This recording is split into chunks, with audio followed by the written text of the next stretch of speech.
अस्सलाम वालेकुम रहमतुल्लाहि व बरकातुहू। क्या आपकी गर्दन के अगले हिस्से में सूजन है, सांस लेने में और निकलने में दिक्कत महसूस होती है तो आपको गिलड़ है, गोइटर है। होम्योपैथी में इसका कामयाब इलाज है। मैं आज बात करूंगा गिलड़ पर। गिलड़ है क्या, इसकी वजूहात क्या हैं, अलामात क्या हैं और होम्योपैथिक अद्वियात क्या हैं, मेरी क्लिनिकल प्रैक्टिस क्या है। मैं हूं homeopathic doctor Mohammad Aqeel Saifi, German homeopathic store and clinic Kakkar Mandi Gujranwala. गिलड़ है क्या?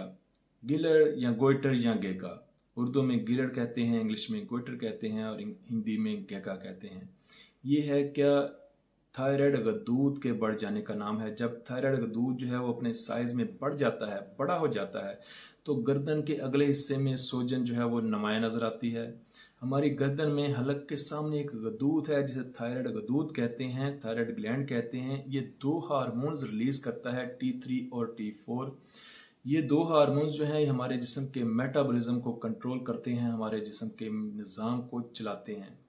गिलड़ जो है ये हाइपोथायराइडिज्म में भी हो सकता है और हाइपरथायराइडिज्म में भी हो सकता है। ज़्यादातर ये हाइपोथायराइडिज्म में होता है जब T3 और T4 कम प्रोड्यूस हो रहे होते हैं, तो हमारा जो पिट्यूटरी ग्लैंड है वो TSH जो है, थायराइड स्टिमुलेट हार्मोन जो है वो ज़्यादा मिकदार में प्रोड्यूस करना शुरू कर देता है, जिसकी वजह से ज़्यादा स्टिमुलेशन की वजह से थायराइड गदूद जो है वो फूल जाता है, सूज जाता है और हमारा थायराइड गदूद जो है वो बढ़ जाता है और गर्दन में सूजन जो है वो नुमाया नजर आती है।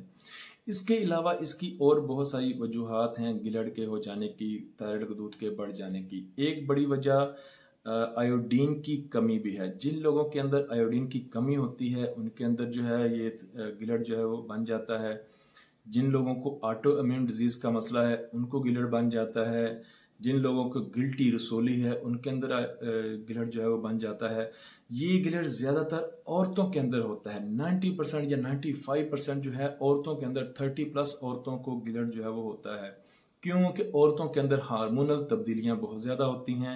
हार्मोनल तब्दीलियों की वजह से, क्योंकि ये भी एक दूध के हार्मोन्स की खराबी की वजह से बनता है, लिहाजा औरतों में जब हार्मोनल तब्दीलियां होती हैं, हार्मोन्स की तब्दीली की वजह से, चेंजिंग की वजह से गिलड़ जो है औरतों को हो जाता है।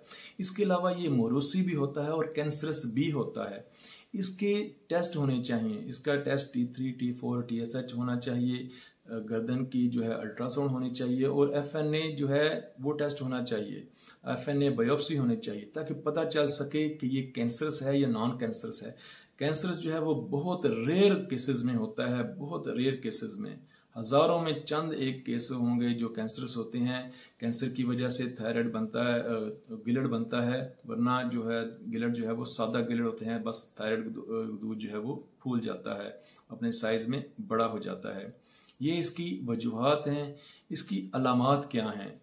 इसकी अलामात में गर्दन पर सूजन आना है, गर्दन जो है वो फूली हुई नजर आती है, गर्दन जो है वो सूजी हुई नजर आती है, सांस लेने में दिक्कत महसूस होती है, बोलने में दिक्कत महसूस होती है, निकलने में दिक्कत महसूस होती है, हल्की हल्की खांसी होती है, आवाज जो है वो बारी हो जाती है।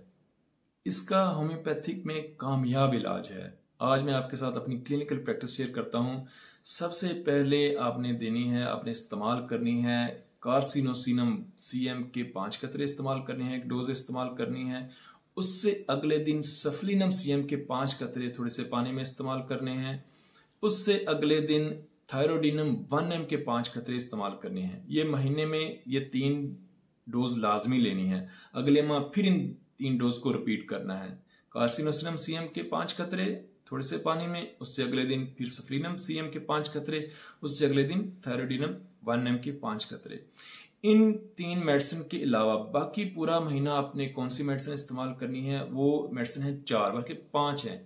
4 मेडिसिन जो है वो आपने सिम्टम्स के मुताबिक आपने सेलेक्ट करनी है। चारों में से कोई एक सेलेक्ट करनी है। एक है आयोडियम। आयोडियम जो है आयोडियम 30 पावर में लेनी है। इसके 5-5 कतरे सुबह दोपहर शाम इस्तेमाल करने हैं। किन पेशेंट ने? उन पेशेंट ने जो गर्म मिजाज हैं, जिनको भूख बहुत ज्यादा लगती है और जिस्म जो है उनका वजन नहीं बढ़ता, जिस्म जो है वो दुबला पतला है और उनको गिलड़ है, वो 30 पावर में आयोडियम इस्तेमाल करें। सुबह दोपहर शाम 5-5 कतरे, और कुछ चंद दिन इस्तेमाल नहीं करनी, 1-2 माह या 4 माह मुसलसल आयोडियम 30 जो है वो इस्तेमाल करनी है। आयोडियम के बाद है स्पोंजिया, जिनका गला जो है वो भारी रहता है, हल्की हल्की खांसी रहती है और गिलहड़ है, वो स्पोंजिया 30 इस्तेमाल करें। इसके बाद है कैल्शियम आयोडाइड, जो मोटापे की तरफ माइल हैं। कैल्शियम आयोडाइड 30 इस्तेमाल करनी है उन लोगों ने जो मोटापे की तरफ माइल हैं, जिनका वेट ज्यादा है, जो सर्द मिजाज हैं, जिनको सर्दी ज्यादा लगती है और उनका जो है वो वेट ज्यादा है, उनको पसीने ज्यादा आते हैं, वो कैल्शियम आयोडाइड के 5 कतरे सुबह दोपहर शाम इस्तेमाल करें। और चौथी मेडिसिन है लेपस एल्बस, जिनको पुराना गिलहड़ है, गिल्टी है, रसोली है और उनका गिलहड़ जो है वो बहुत बढ़ चुका है, तो वो लेपस एल्बस 30 इस्तेमाल करें। ज्यादातर जो पेशेंट होते हैं वो आयोडियम के होते हैं, आयोडियम या कैल्शियम आयोडाइड के पेशेंट होते हैं। इन 4 मेडिसिन में कोई एक मेडिसिन आपने सेलेक्ट करनी है या इस्तेमाल करनी है। अगर आप डॉक्टर हैं तो अपने पेशेंट को इस्तेमाल कराएं, अगर आप पेशेंट हैं तो इन चारों में से कोई एक सिलेक्ट करें या अपने करीबी किसी डॉक्टर से रब्ता करें या मुझसे आप कंसल्ट करें, मुझसे आप व्हाट्सएप पर रब्ता करें, मेरा नंबर जो है स्क्रीन पर शो है। और इन चारों मेडिसिन के अलावा एक मदर टिंचर है जो हर पेशेंट ने यूज करना है, गिलहड़ का हर पेशेंट वो यूज करे, जिस तरह वो पहली 3 मेडिसिन हर पेशेंट यूज करे। और ये मदर टिंचर है वो है फ्यूकस वेस मदर टिंचर, फ्यूकस वेस मदर टिंचर, फ्यूकस वेस क्यू। इसके 15-15 कतरे हर पेशेंट जो है वो यूज करे, बाकी आयोडीन के साथ। मिसाल है आयोडीन कोई पेशेंट सेलेक्ट करता है, वो दुबला पतला है, गर्म मिजाज है, भूख बहुत ज्यादा लगती है, तो वो आयोडियम 30 के 5-5 कतरे इस्तेमाल करे और साथ फ्यूकस वेस क्यू के 15-15 कतरे थोड़े से पानी में, आधा कप पानी में सुबह दोपहर शाम इस्तेमाल करे।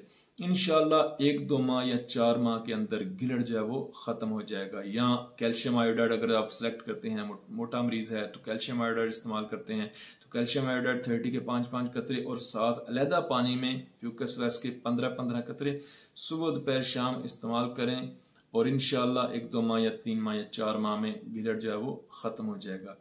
ये थी मेरी आज की वीडियो। उम्मीद है आपको वीडियो पसंद आई होगी। लाइक कीजिएगा, शेयर कीजिएगा और बेल आइकन को जरूर प्रेस कर दें ताकि मेरी हर वीडियो आप तक पहुंचे। अपनी दुआओं में याद रखिएगा। Homeopathic doctor Mohammad Aqeel Saifi.